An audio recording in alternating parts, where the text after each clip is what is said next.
And for our final story, let's shift our focus to West Africa.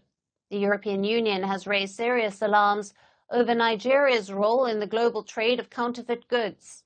It has placed the West African country on a priority watch list alongside China, Turkey, Argentina, Brazil, Ecuador, among others, for repeated violations of intellectual property rights.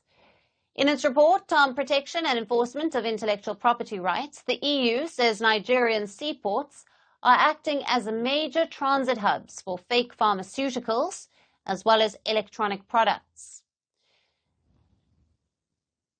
Now, the report states that much of these goods are manufactured in China and then shipped through Nigerian seaports to the rest of West Africa and even into European markets. To put this into perspective, in 2023 alone, the EU customs seized 17.5 million individual fake items, with a total value of almost 811 million euros, or roughly $870 million. Now, the EU warns this is not just an economic threat, but a serious public health risk too, especially as fake medical products continue to circulate widely. Now, counterfeiting is already a growing problem in Nigeria, the continent's most populous nation, and the scale is staggering.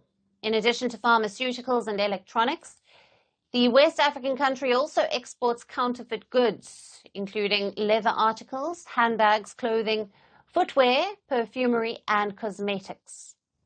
A 2023 report from the Global Organized Crime Index ranked Nigeria among the top 6 countries globally for counterfeit goods seizures, and number 1 in West Africa. Now, the EU says Nigeria's lack of enforcement capacity is allowing this illicit trade to thrive.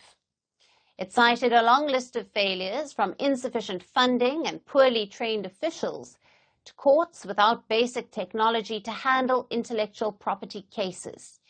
Even destroying confiscated goods remains a challenge due to resource shortages.